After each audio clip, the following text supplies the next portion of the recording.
The Supershow. I know what you're thinking. Sai looks very different today. Unfortunately, Sai is gone. I'm just kidding. He's like right behind us watching this right now. But I have some wonderful guests with us here today. So you guys might have seen me before. I'm Emily Dinany, and I am now a social media apologist here at Catholic Answers. And to my left, I have the lovely Erica Talley, and she does marketing. I do marketing. I am the marketing manager. I originally started as the digital marketing specialist, which is basically everything on the Catholic.com side. Now I'm doing both Catholic.com and shop.catholic.com. Buy our books, please. And you are based where, if you don't mind sharing? I'm based in the DFW area. That's all I'll give you. Beautiful. Alrighty. And to my right, I have Vanessa Parrish. Yes. And why don't you explain what you do here for us at Catholic Answers? Sure. So I live in Las Vegas now. I have been working at Catholic Answers for about 3 years now, 2 years full time. I originally started out as a social media manager for Council of Trent and Shameless Potpourri. So if you see them on the socials and those edits, and that's me. So that's all me. But now I've transitioned to apologist agent. So I'm managing their bookings and also specifically for Joe, Carlo, and Braden Cook. So that's Wonderful. where my role is now. Yeah. Awesome. Well, What do you do? I don't know what I do. I'm just kidding. I've done a lot. I've been like helping radio. I've been helping publishing, our indulgences blogs. You guys got to check that out if you haven't seen them yet. But they're more of our like personality pieces on Catholic.com. A lot of some we call them warm takes. That's what I'm told to call them. But some of them are more hot takes, to be honest. Opinion pieces. Just little short articles. So check that out. And I'm also now moving over to the social media team kind of full time. So very excited for that. Now we're here in office, which is very exciting because as Sai mentioned yesterday on the show, it is Propinquity Week. I did say that right? You did. Yay. So almost all of our staff members are in person, which is wonderful. And so we're having a blast. We have our own Airbnb. And we're just... Yeah, slumber party every night. Literally. It's been so fun. So, okay, we've talked about... each other's makeup. We've borrowed each other's clothes. Yes, we actually did. Yeah, her shirt. I was wearing her shirt yesterday on the live show. Anywho, so we've been yapping about a lot of different things. But today, we're going to talk about more, I guess, serious conversations, ladies.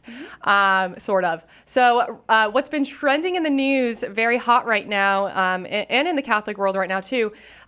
So Massachusetts, okay, we have some words for the governor of Massachusetts, Governor Maura Healey. So she claims to be a Catholic, and yet she just signed a bill that basically removed any restrictions on abortion now. So up till birth, you can get an abortion, and that is protected in the state of Massachusetts now. What are your guys' initial thoughts when you kind of hear about that being passed? Are you surprised? Are you kind of just like, well, this is America for us now?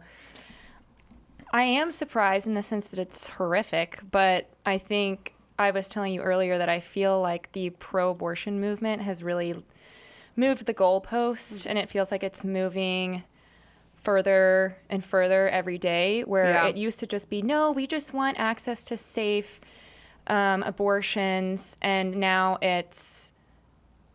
I shouldn't say what came to my mind. I mean, it's literally just like it's. Bop, bop. I mean, it's like human sacrifice at this Yes. point. Like we're back to the Aztec time now. Yeah. Where people are sacrificing their babies almost straight out of the birth canal. It feels.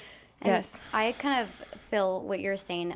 Obviously, I feel like it's horrific, but I'm from California originally, and that's not crazy to hear there. Yeah. And so that's the crazy part about moving the goalposts. It's just 10 years ago, 20 years ago, this wouldn't even be fathomable. You know, Yeah. it's crazy. The thing that happened in 1970, was breaking Roe v. Wade.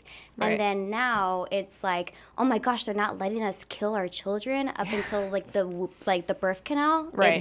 It's bizarre, and even I'm not surprised, and I'm supposed to be surprised, and I feel like we all should be, and we're become desensitized to life and it's sickening. Right. Yeah. Here's what she said when she signed this. She said, "We believe that healthcare decisions should be made between women and families and their doctors, not politicians. Abortion will remain safe, it will remain legal, and it will remain accessible here in Massachusetts. That's my commitment to you." What are your thoughts on that?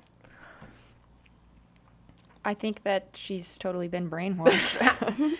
I mean, so much of it is to gain popularity too. I think it's probably could potentially be subconscious, although I think she's already been quite indoctrinated just by looking at her lifestyle. And then she also still claims to be a practicing Catholic. So, I just can't wrap my brain around how it's even possibly like championing other people. Yeah. I've never understood. I just can't get my mind to be in those shoes. Yeah. Well, I just hate when they use the word safe in the same sentence as abortion. That's like the most hypocritical oxymoron. Essentially what she's saying is we need to get away from women even feeling any ounce of guilt or shame having abortions, which that is something that I've seen recently. Okay, so I liked this Swedish pop star, Zara Larsson, right? And I was going to go see her concert, and there was some internet dialogue she had with a fan in the comments, and she essentially just mentioned, I hate even saying it because it's just so horrific, the language that was used, but she made a really awful joke about abortion, like, yeah, I killed a baby before you come to see my show, before I killed it on stage. And then she posted a TikTok response doubling down saying, I don't regret this. Why? And even pro-abortion people were in her comments saying like, abortion should be legal, but it's not a joke. Like, don't lie. It's still a hard thing. And she was like, why does it have to be a hard thing? Why does it have to be hard? Why can't I just go down the street and get one if I want one? And so I think that was the first time I realized, it's changing now to don't even have any guilt about it. It's not a big deal at all.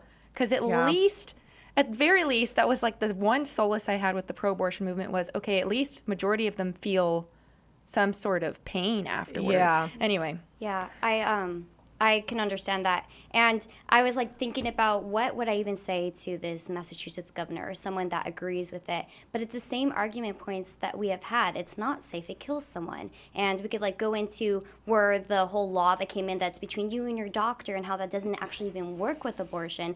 And even though we have all these resources to provide, it still seems we're moving in that direction. And so it, I think, may be a deeper like rooted problem where there's no value for life, there's no value of the home or having kids. And you're right, the whole guilty thing, if it wasn't a bad thing, then why do you feel guilty? If you're not breaking any rules, why would you feel bad about it? And I think you mentioned something earlier, like similar to this thing about how people have mentioned that no, abortions don't happen up to the like birth. Yeah. But if that were the case, then you had said this, so I don't mean to take your line. No. I'm glad you brought it up. If that was the case, then why do we have to have this law enact? Exactly. Yeah. That's I'm glad you brought that up, Vanessa, because I was going to bring that up next. I mean, so many objections from pro-choicers when pro-lifers bring up abortion until birth, and they're like, that's such a radical extreme example. That never happens. Well, if it doesn't happen, why do we need to enshrine it into law to permit it? Right. I mean, just doing that, the governor acknowledged, there's people in the state of Massachusetts that are traveling out of state to get late-term abortions. And that's why she wants to make it accessible in her state so her own, citizens don't have to travel out of the state in order to get one. But I was researching this right before we popped on here. And so late-term abortion really refers to an abortion after 21 weeks. And that's like right around right before viability, at least as we have it now, kind of approaches. So I think maybe the youngest surviving fetus was probably around 22 to 24 weeks. Who on earth is even I mean, even if you're pro-abortion, who on earth is just randomly changing their mind at So- 21 weeks and later? Yes, I'm glad you asked that, because there was a study done in 2022 that went through what are the reasons that patients seek abortions later in pregnancy. And so what it found is they either can be split into two different categories. Either they had learned new information about their pregnancies that made them no longer desirable, such Right. as not finding out they were pregnant until very late in the pregnancy. So some women have, So what is inclusive. Yeah, right. Is it called cryptic pregnancy? Is that the term? Cryptic pregnancy is when you No. think you're pregnant, but you're not. Okay, there's Ectopic? no, there's Ectopic. no. There's a term where it's like you don't know you're pregnant at all until you give birth. It's I always Phantom No, pregnancy. I know what No. you're talking about. I know. Yeah. Maybe Yeah. it is cryptic pregnancy. No. Maybe you're right. I don't know what it is. I know what you're Someone talking in the about. comments that will tell someone us. could be pregnant up till 9 months, not even show or have symptoms, and they Exactly. have a false period. Yes, Yeah. exactly. So sometimes that happens where they don't find out they're pregnant until the third trimester, and so now they're seeking out abortion access then, or Also, I'm sorry. Just Oh. who do you know who's had that? who do I You know Who the average person? Does anyone know anyone who's actually had that? happen to them? Right. Yeah, I don't. I mean, I saw a don't. I girl on don't. TikTok Yeah, I once, know. I that's see it about it. always on TikTok. It's rare. It's very rare. Yeah. So that's their claim, I guess, in this study. Or they find out that their fetus, their baby, or their own health has an issue has kind of come up since their pregnancy, and so now they're seeking to terminate. Or the other. So that's the first half. The second half of women could be grouped as in experiencing barriers to abortion services earlier in the pregnancy that force them to delay the abortion until the third trimester. So maybe they were in a state that didn't have abortion access to them early on, so they fly somewhere, or who knows what that even means. They didn't have the money. I mean, it's kind of expensive to get an abortion. It's like $500 in certain places for just the pills in order to get an earlier abortion. And late-term abortions are thousands of dollars. Anywho, so that's the study. It's not like there are so many pro-abortionists. They're like, no woman ever does this, and if they do it, it's only for a serious medical reason. This study shows that is just not true. true. These women are doing it because they didn't know that they were pregnant, or they couldn't access abortion care early on, so now they're doing it later. Which is probably actually more likely the cause. Exactly. Yeah. What are your guys's? Do you have any kind of additional thoughts on that? Or even like, what would you say to the woman who's like, my fetus, the doctors told me that my baby would not be viable after birth, that they were going to die, or they might not even make it till birth, or they'll die in the womb. So I think it's best to just terminate the pregnancy now. What would your response to that be, Erica? My response would be, well, doctors don't always know that. True. Doctors can be wrong. Can be wrong and are wrong often. I think another point I would make is that why not let something naturally occur? Yeah. Why does there need to be violence taken against a living child? Yeah. I mean, there are, if the child were to actually die in the womb, there's procedure to remove the baby. So why do we need to enact violence on a child who's still living? Yeah. Yeah. And I don't know what I would say to those people individually. Yeah. But one thing Right. that I do think about is the fact that it's just so not typical. I'm not going to speak for everyone's doctor's experience, but my younger sister, she's alive, beautiful, well, and they wanted to do like major tests on her because they wanted to see whether or not my mom would want to terminate the pregnancy, could basically kill my sister if something came up. And my mom thought to herself, like, why is this even being communicated to me in the hospital room? Like, Yeah. clearly I want to have my child. That's why I'm in your checking. And so I think that's just become so normal in our world to make it like, oh, this is an option for you. And Yeah. I'm not going to say that women are entirely ignorant to what it is, but I feel like when we talk about it, that it is an option and a positive option in a lot of cases. For like that, you see that on social media, that this is a positive thing. We should encourage it, celebrate it. I think that is totally destroying it, where it's not like this is a one-off thing, because it clearly isn't anymore. The fact that you can go into a doctor's office and they say like, oh yeah, you can terminate your pregnancy, that's not an option. Yeah. Well, Exactly. Yeah. Okay, so it's two things. One, no longer is it just a one-off thing. Two, pro-abortionists they don't even want it to be a one-off thing. They Yeah. want it to be, it's like this, they all want a deadening of conscience. Yeah, I mean, that's the only way Why? to excuse, that's the only way to kind of promote and keep, expanding and pushing the abortion agenda onto individuals. Right. It's when Yeah. they don't feel anything about it anymore. They're so deadened to it. Which I'm kind of curious about this. I'm not very into the political sphere, and so I don't know if Massachusetts it's having a what's it called when you elect people, an election Yeah. anytime soon. But typically this is like a voting thing for people. Yeah. And what stinks is it's always been the platform of one particular party that we want abortion, abortion, abortion. And I feel like they have to keep moving the line farther and farther because we've already got that. You can already get abortions. That's Yeah. Right. horrible, but you can. Right. And so I think that they're trying to almost be like that the person in schools, I'm going to have, if I become president of a school, I won't have any homework. And it's almost like they're moving it Right. farther and farther to appease the evil. It's evil, Yeah. that's an evil thing. Yeah, God have mercy. Yeah, I pray that that there is an end to abortion, God willing, soon. But this is a little disheartening. So, all right, we're gonna switch topics a little bit. This is something I read this maybe a week and a half ago. It was published right at the end of July, and it caught my eye. It was published on the New York Times. Here's the title of the article. Are you ready? Is polyamory right for you? Elizabeth Sheff spent 30 years studying polyamory. Here's what she learned. Depart. Alrighty. So there was a specific excerpt from this because it's very weird, right? It's like this woman who I think she ends up getting into a relationship with somebody who was very open to polyamory. And Yes, so he convinced her. and Oh, who's so- surprised? I know, a man right? convinced a I woman to know. open up the relationship. Exactly. Oh. And this causes her to kind of go down a whole rabbit hood of becoming doing research, legitimate academic research into polyamory because it wasn't something very studied because it's crazy. I mean, Right. that's why it wasn't really studied because nobody did it because it's weird. But this article is kind of formatted question and answer. And I wanted to read this excerpt for you because I read this and I was like, did the New York Times really publish this? I mean, this article in general is crazy, but this to me, I was like, who read this and thought this is a great idea? Here's the question. Were there some conversations with her partner that made you feel like maybe I should give this a try? Here was her response. Definitely. In part that he really wanted a really big family and we had 2 children. And that was really as much as I felt like I could handle. I didn't want to bear any more children and I didn't feel like I could manage any more children. I was working on my PhD, teaching at night, trying to write my dissertation during the day with 2 small children. He would work during the day, take care of the kids at night while I was working. It was a lot. And he was like, you know what?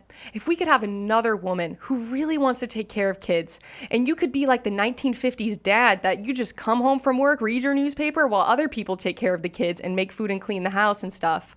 So not only is this mythical unicorn woman going to be equally attracted to both of us, but she's going to need to have a house cleaning fetish. All right. And there's that. Thoughts? Immediate thoughts to that. He's been Andrew Tated, 1,000%. No, because there's somewhat in there the ideology of traditional values. Sounds like they're not entirely against that. He wants to populate the earth. Yeah. Yeah, it sounds like, I don't know if he's looked into Islam, but. What do you, well, my thoughts were, what about a nanny and a maid? You're going to marry somebody and you're going to marry a house servant, basically. You're I want a house servant. So let me marry another woman who wants to be a house servant for our kids and breed more children for me and also clean the house for us. Doesn't that sound sweet, honey? What? But also that woman has to be attracted to the wife. I don't know. I think for some relationships, it's kind of like polygamy. I think polyamory is inclusive of just one person in this marriage being in relationship with this person and that person isn't in relationship with the other. But that other partner could open up their marriage and get another partner of their own potentially. I don't really understand it. I don't think we Yeah. should understand it because it's hate. Really well, I had dysfunctional. Googled the word right before, like right when you guys started talking about it, because I'm just not in that world. Oh, well, it's not. that's wonderful. Yeah, it's not in my dictionary. But now I know that it has a name because it's all over. I'm a chronic scroller on TikTok, and it's on my TikTok, and it's becoming not. Never mind. I'm not going to mention, but there's some creators who act like this is a good thing, and people look up to them. Yeah, and exactly. So hearing this article, to me, I just kept thinking like this guy needs to get outside or like experience like real life, because it sounds like they haven't. I think that if you just operate in like a household with a husband, wife, children, or just in a normal operation of life, this isn't even a consideration. And the fact that we have to talk about it is just so beyond me. The Right, fact that's so 100%. normal. Well, probably. Normal. It sounds like sex is probably the main focus in this relationship. I think for a lot of polyamory people, it is. They're very sexually deviant people. Yeah. Yeah. Well, and probably have some sort of mental. yeah.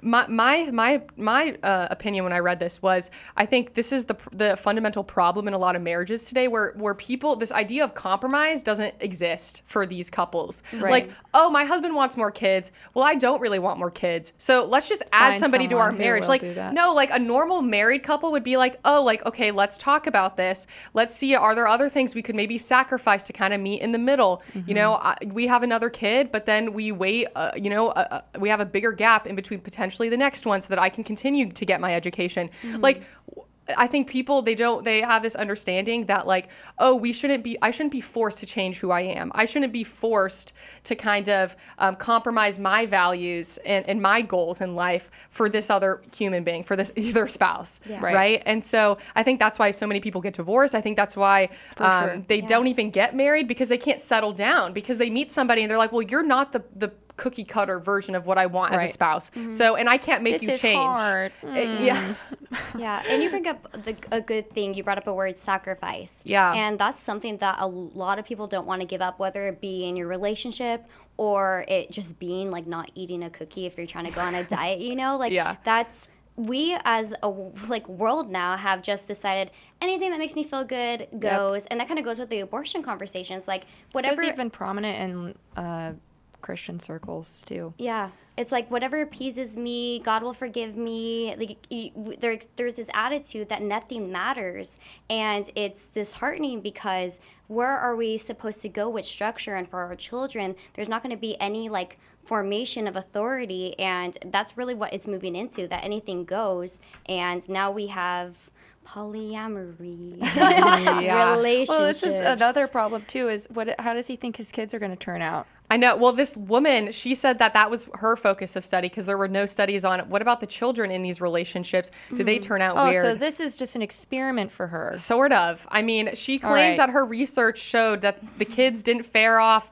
any worse than other kids in normal, heterosexual, monogamous marriages, but she said that there were some.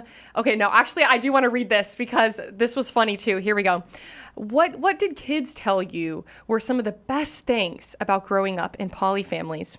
Here's their answer. It really depended on their age. When they're little, they think all the attention is great. When they are tweens, which is like 9 to 12 maybe, they think the practicality of getting a ride is really nice for them. One kid was Getting a ride? Yeah. It's, Like to school? Yeah. One kid was also telling me how Actually, he had that's gone. a really big. That's a kid answer for sure. Sorry.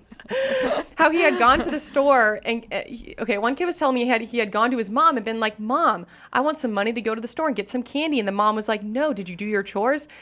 Like, I'm not giving you money. He goes to Mom's sweetie. Mom's sweetie is like, I have $10 in Snickers. Do you need a ride to the store? Because the partners want to be like the fun aunt or uncle where they don't want to deal with the kids' bad grades Just or have something. an aunt or an uncle. Please be normal. But I read that and I hated that because Yeah. I'm like, that's just undermining this parent's discipline and authority for their child. Yeah. It's like, why are we Right. painting this as something good? That's like dysfunctional and wrong. So dysfunctional. Yeah, I don't know. It was very weird. She also goes into like, oh, I remember this one kid went to college and got a dorm mate, and his dorm mate had a very sheltered upbringing. He couldn't manage his own schedule, couldn't get up and get to class on time, was not doing homework because nobody was telling him to do it. And the polyamorous kid was like, well, I had like 5 parents, and so I guess all my stuff got done, and I was able to manage my own schedule. When in reality, most likely, having these five parents actually all of the time spent together helping this one child is what one healthy parent should spend on their child. You know what I mean? The average parent is probably monogamous parent now in the modern world is probably not spending as much time with their child as they should. Well, we already know that. 100%. So and unfortunately for children, they don't really know what's good for them. Like, they want ice cream every night for dinner. They don't want to do their homework. They don't want to go to school. They want every day to be summer break. they don't shower. No, and like when I was a kid, I was a not shower. Or brush their teeth. I swam in the pool for 3 days straight, and I thought that was good enough. I was the kid that would eat dirt outside, and that's why I have a great immune system. So maybe that was good for me. But the thing is we think our parents are like the worst, but then we grow up and we're like, oh my gosh, thanks for my mom brushing my hair that day, you know? And or helping me brush my teeth so I have saying teeth no still. Yeah, to me. exactly. Right. And now it makes me recognize that, hey, when the police officer pulls me over, I have to listen, like, I'm going to abide by an authority. And so basically we're just teaching this kid that, hey, if this mommy says no, I'm going to go ask my other 5 mommies and see which one will say yes. No, you're right. It kind of teaches how to be manipulative, how to get what you want out of certain personalities. Yeah, and it's not a sense of stability at all, especially when these partners are coming in and out of their parents' lives. They're not sticking around. A new partner comes in. I mean, that's very confusing for a child. Yeah. And I mean, I question the world of academia in general, because how is that not, I'm sorry, objectively speaking, that is dysfunctional, that is disordered, that is unstable. Like, that is an unstable dynamic. And there's, like you said, this kid will never learn, oh, no actually means no. Because if I ask enough people, it'll mean yes. Like, well, what do you say, Emily, what do you say to the people who, well, you know what, I'm a product of a polyamorous marriage. I hate even saying the word marriage in that sentence. It's not marriage, but I'm a product of this, and I turned out great, and it really worked for us. Like, it was a really stable home. I have loving parents. It was good for me. I would say I'm glad that you are the exception to this horrible situation. And maybe you're not as normal as you think you are, no offense, but like, I think most of us, I mean, even people who had, you know, a average upbringing with like normal circumstances, I would say, I think all of us have, you know, issues. We got some baggage. All of us have some baggage. I love my mom and dad, but and they're wounds, not perfect. Exactly. We all have wounds. And I think I encourage everybody to kind of do some internal work and self-reflection on all of that. So that's why we're sponsored by BetterHelp today. Do you have any closing thoughts, Vanessa? No, I think you guys said it perfectly. Just not having someone to teach you no, but also you learn a lot of things through those hard times. Like, I had a great I still have great parents, but I didn't have the easiest childhood when it came to some things. But it also taught me all these lessons in life that I'm still applying today, and I plan to apply in the future. You know, not being able to go to everything I want to go because there's not a parent to drive me there. So I think that this is just going to hurt our future, like, children, and I'm scared for mine. Yeah, that's, I mean, I'm hoping, God willing, I'm hoping God, someone asked him to photobomb at the 30-minute mark, so he definitely, I was expecting it. It's only been 30 minutes? I know. Guys, we've been flying. This is great. Yeah. I mean, this is just another attack on marriage. Yes, it is. Yes. You know, and structure and what God has formed for us. And then you said sex. You said about, like, disordered, you know? Yeah. And it seems like so many people want to move away from things that are ordered. Like, exactly. It's cool for things to be disordered now, and it's just like, what in the world are we doing? And everyone's like, I'm anxious. Yeah. I know. I have anxiety issues. Probably because you have 20 moms. I know. Like, which one is Oh, man. You know when you were little and you would accidentally, like, go up to the wrong mom? Oh, I would always hold the wrong man's hand and walk with him through the store. Would you call your teacher's mom on That's accident? probably bad. I know. I'm surprised I'm nervous. I'm glad you're still here. But even I get you guys mixed up. Oh, everyone gets us I'm mixed just like, up in this did you office. hear what Erica said? And you're like, I am Erica. What did I say? You're right. Never mind. I had a point to that, but I was going to say. sorry. Sorry. No, it's not serious. It's just more of like, let's move on. Okay.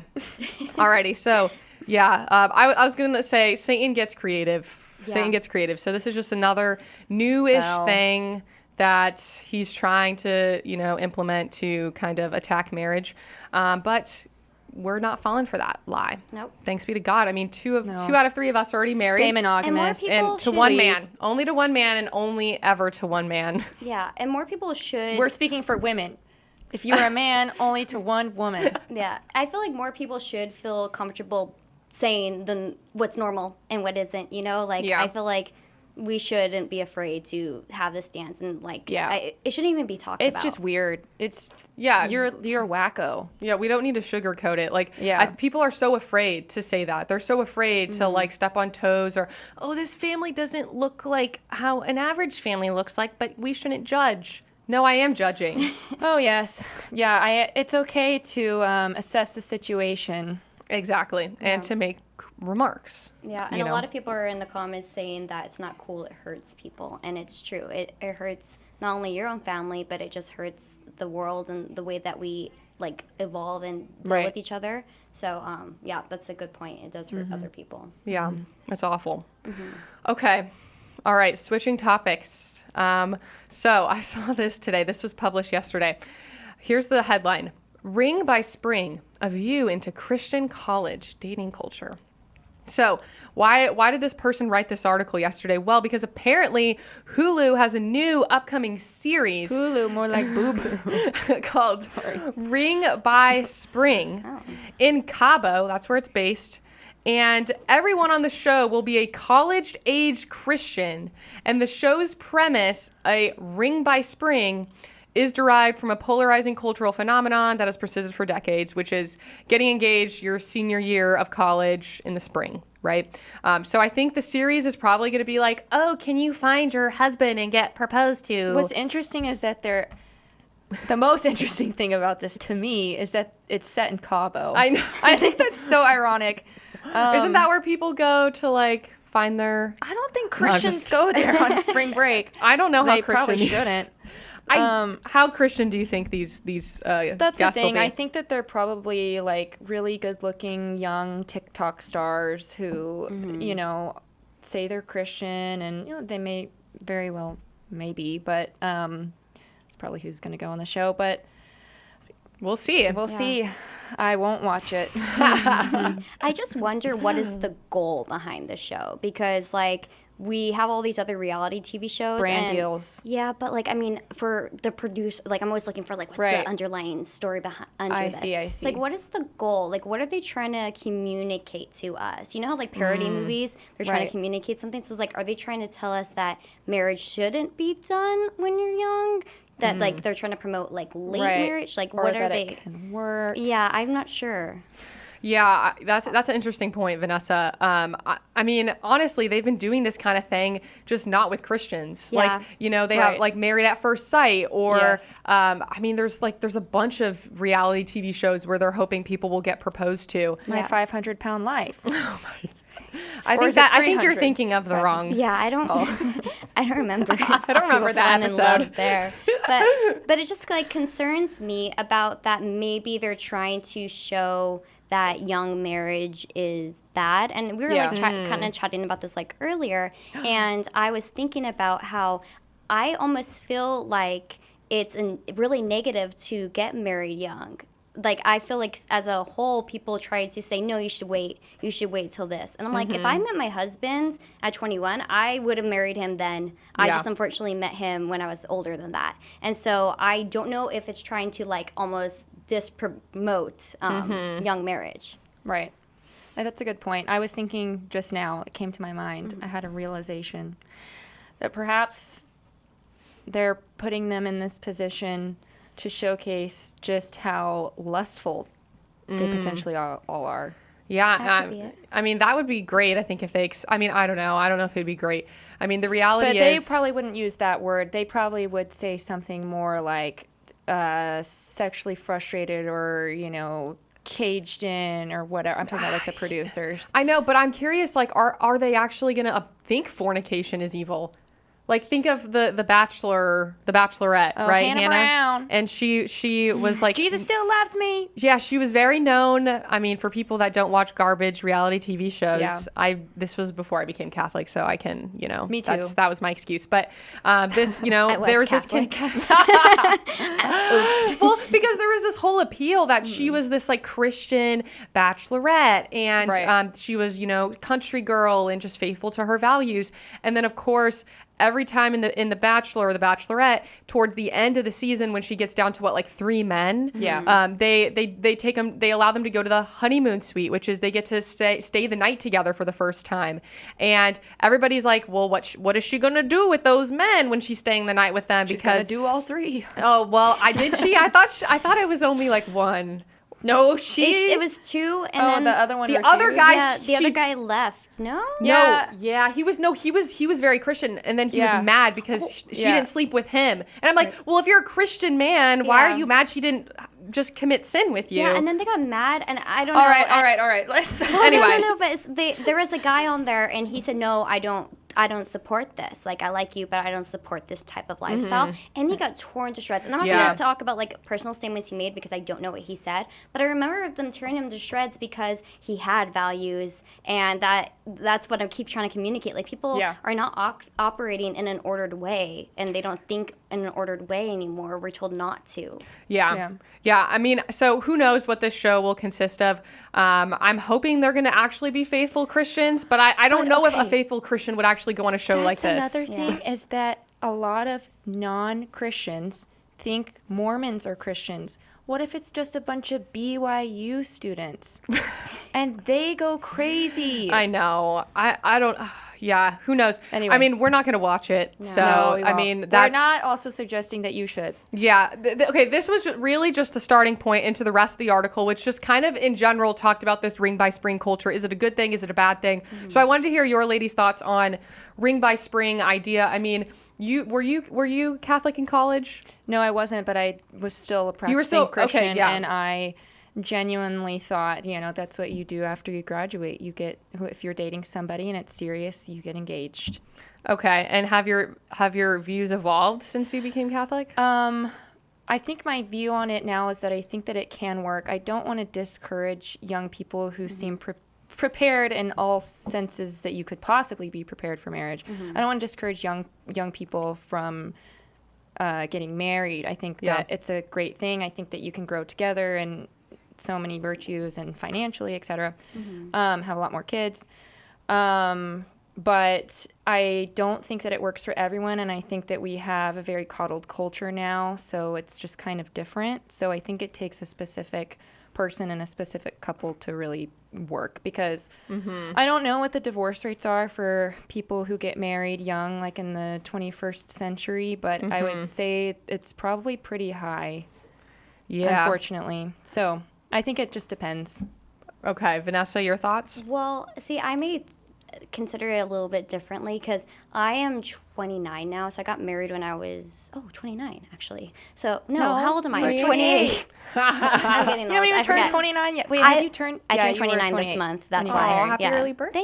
Thank you. I turned 28 when you got married. Yeah, Eric It's was my at my birthday. wedding. It was lovely. so cute. But I got married at 28. My husband was 26 or 27. I don't really remember. But everyone was telling us that, you guys should wait. You guys, my husband and I got engaged after 8 months of dating. And fortunately, we both had stable careers at this point. And we had very supportive families. So we had a perfect situation going on. And we're both Catholic and had exactly the same values. But we waited a year and a half after getting engaged to get married, but I kept hearing so many people in our secular world, are not of our Catholic friends, going why are you guys getting married so fast? You guys are so young, you should wait. Or even when it comes to the kid thing, they're like, how many kids are you gonna have? You should wait. And I remember chatting with all of my Catholic friends or people that are older than me, younger than me. They were not surprised by the 8-month mark. They were surprised that we didn't get engaged sooner. Yeah. You know? And then there's not my relatives, I'm not gonna put them on blast, but some of them, they go wait to have kids, don't be in a rush to have have children. And then my Catholic friends are like, no, like that's what we're supposed to do. And so my concern is that we are telling people that you shouldn't get married. And I do agree in that young.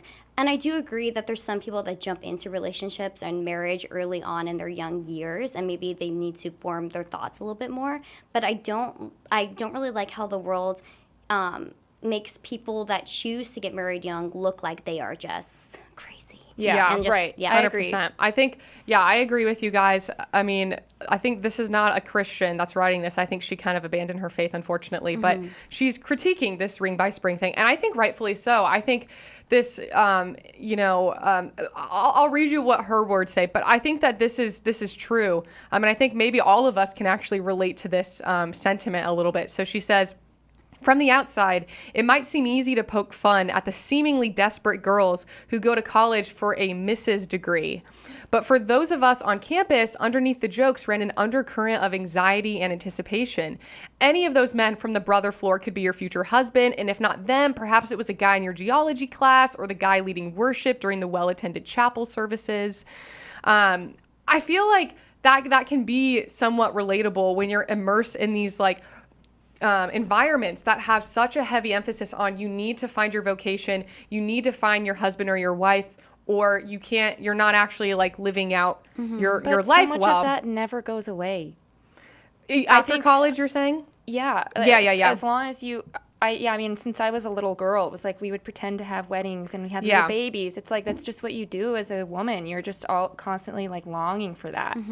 True. And I don't think it goes away. But I think that this sense of anxiety is a bad sign. Oh, like, I don't yes, think yes, you should yes. have anxiety about this. Like, I think... No, I agree. Okay. I guess my point was saying that, I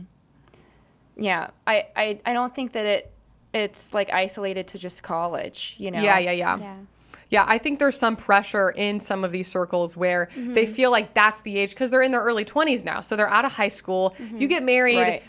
18 years old. That's a little like, That's what I'm talking about, is being like, that can be quite concerning. getting married. Yeah. I think in some situations it can work. But I think for the average person, they need to build some work experience. They need to, continue their education potentially a little bit before they are in the place to really have a family. I mean, because people get married and they're like, well, I'm not going to have a family yet. And it's like, you don't know that. No. Like, if you're following Catholic teaching, I mean, sure, you're doing NFP correctly. It's going to be likely effective, but even then things can still happen. And Right. so this idea of, well, I don't need to have it all figured out, we'll just get married, I think that's a little bit irresponsible, to be honest. I'm very anti the conservative movement that's like, just get married young and have so many babies and don't worry about how you're going to afford them. No, I think Well, you have that's to be- actually very imprudent. Yeah, Right, you I have to agree. be prudent. And I think that maybe some people, because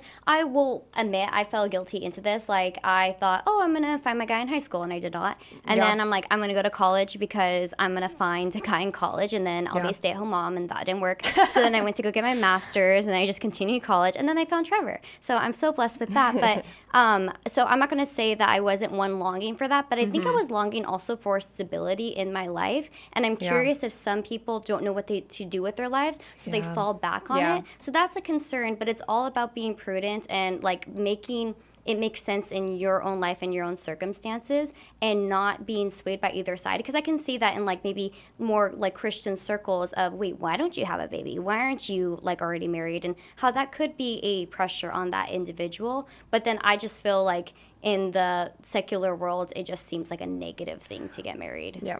Yeah, no, 100%. I mean, I got married at 23, and I mean, I feel like I haven't gotten a lot of pushback from it, surprisingly. Like, my family's not religious, and I think they just kind of knew what I was about, and they knew, like, oh yeah, she's gonna get married. Like, you're very wise and mature and Yeah. stable. thank you. So, welcome. Yeah, well, I think, I'm sure that I got helped. married at 17. Well, I think, Vanessa, you were hitting on something beautiful and very correct and honest, which is I think some people are just craving stability. Maybe they didn't have that at home. They didn't have that with their own parents. And so they're craving the sense they don't of want like a job. or maybe they don't want to could have be to it. work. They don't Yeah. want to have to work. And so, Yeah. I can just get married and easily I don't have to work now. I can just stay home. And I would just encourage those ladies who are feeling that way. I mean, I would say most of the time it's ladies, but if it's a man, I mean, okay. But I would just encourage them, like, don't place your identity in marriage, and don't feel like you have to figure everything out and find your main vocation before you can fulfill God's will for your life, because he's calling you to do faithfully your duties right in front of you. And if that looks like continuing your education, then that's what that looks like. If that looks like continuing in the workforce, that's what that looks like right now. But this like deep need to be like, I need to find my husband. And I know for women it's sensitive because our fertility is on a clock. So once you hit your like 30s, mid 30s. Okay, I'm not talking about you guys. I'm saying if you're still, give me a year, just give me a year, Emily. if you're still, if you're 35 and you haven't gotten married yet, for a lot of women, that's scary. And so like, I'm not diminishing that fear. At the same time, I think we can't place so much of our value and identity in, marriage to somebody else. Right. I don't know. What are your guys' thoughts on that? No, I agree. I mean, I'm not married. But so I think that's something that I've had to wrestle with, Yeah. I guess. Which there are, most times I feel really good and content. And then there are other times where it's like, oh, Yeah, I it's hard. just want that. But Yeah. Well, I think something that I've really had to meditate on is one, the litany of trust is really good. That's helped a lot. And then two, just understanding my worth, my worthiness doesn't increase or change in any way if I were 100%. to get married. Yeah. So one thing that had occurred before, so I started losing hope when I didn't get married right out of college, and there was no good prospects where I was living. I found out I had to move to Vegas to find my husband. But one thing that made me realize is I was searching for my husband all the time, like this guy that would have all these husband material elements, and I realized that I did not have any wife material. Like, not that I couldn't cook and clean, No, because that's I a knew good how to do point. that, but I didn't know how to love myself. I didn't know how to love another person, give my time to other people. I wasn't patient. I wasn't kind all the time. And I honestly, even right now, married to my own husband, I think I look at him, I'm like in awe that he could put up with me all the time, and like I've grown since like I was at like 25, 26. But yeah, I how think many inches? I've actually shrunk. I'm getting short. I'm on the decline. But yeah, I think that if that, and I think it's good to have a vocation that you're searching for and that 100%. you're working towards. So Yes. like even in school, like you may want to become a doctor. You have to work to become a doctor. So if you Yep. want to be a wife so bad, become the wife that your husband deserves. Right. If you want to become a husband so bad, become the husband your wife deserves. And I think that we should communicate that better to women who are seeking that, not just looking for a partner to make out with. I will say a lot of women can't take responsibility. That is true. Take responsibility. Are you lame? Do you have hobbies? Get hobbies. Like Go crocheting. out. Yeah. Like read. Hang out with friends. Yeah. Don't Yeah. be lame. Yeah. No, that's so true, Vanessa. Yeah, I think one thing I've learned since getting married, and I mean, I've only been married 6 months, so like I'm not a pro at this by any means, but I think, my life has changed in a lot of ways, but in a lot of ways it hasn't. And I think if you're viewing marriage as something that's, going to dramatically transform your life or transform yourself, or be a Band-Aid to something that's, internal to you or your relationship even, it's not going to be that. And marriage marriage exposes what's already there to in a more raw way. Yep. And so I'm so happy that I'm married. I think what you were just kind of expressing, Vanessa, I completely relate. I think when there's, I'm talking to people who are in their late 20s or early 30s and they still haven't been married, I think that's hard. Did you know that there's a place you can turn first that features the newest, most exciting I think Catholic that's resources? sorry, as there was well some as a feedback, huge there's some feedback that came in. I think that's very, very, like, I'm not going to diminish that person's like sense of like fear at times or just Right. like, wrestling. But at the same time, I think praise God that you get so much time to grow in yourself, in your relationship with the Lord, because my prayer since I've kind of met my husband is really, God, like, make me a woman worthy of him. Because Yeah. I truly believe like this is a man that is so good. And I wish I was better. I wish that I could be somebody that is worthy and deserving of him. And so I think of, Saint Zelly and Saint Gianna, who, I mean, they didn't get married in their early 20s. Saint Gianna, I don't think got married till her 30s. And I think of how saintly they were when they were able to be a mom finally. So much. They were so patient, so hardworking, so loving. So that's my encouragement for any, people who are like, I wish I got married earlier. There are many beautiful things about getting married, slightly later in life, which isn't old. Like, you're still not old. Been spared from so much. I mean, like people who, I'm so thankful that I did not get married young. I think I would have been miserable or, a myriad of other things. Yeah. So or married the wrong person. You would have that's settled. Exactly what I mean is, been with the wrong person. So there's so much we don't even know now on this side of eternity, like as a single person, as to what we're spared from. Why are you looking at that? No, because I was just thinking, like, praise God that he doesn't answer all of our prayers. Oh my God. Oh no, he does. He just says no. That's that's something that I learned. I'm just like, God answers all prayers. Some of them are just no, and I'm so thankful. He said no to me all the time. Because the men that I would have been married to, oh my goodness, no. I'm so grateful God was like, nope, actually, I'm vetoing that. Right. Yeah. Right. It's like, sorry, you're gonna get better. And I'm like, you're lying. Yeah. And now I'm on the plane listening to, I told you guys, I was on the plane listening to our dance song from our wedding, and I started crying. And I'm just like, thank you, God, for giving me this blessing of a man that's leading me to sainthood. And that's who you should look for also, someone that will lead you to sainthood. Yeah. Oh, that's beautiful. All right, ladies, I think we're gonna have to close out. Any final words for our guests? Nobody? You put us Make on the friends. spot. Make friends. Pray. Yes. Love others. Like and subscribe and check out all of our other amazing resources at Catholic.com. No. I was saying I was giving tips for you, like potentially finding a spouse, and she's like and subscribe. Well, yep. I mean, that's good too. Yep. Yeah. Alrighty. Have a good foundation, love God, and go to Mass. Thanks, guys. Thanks, guys, for watching. Stay tuned for our live show with Trent Horn. Yes.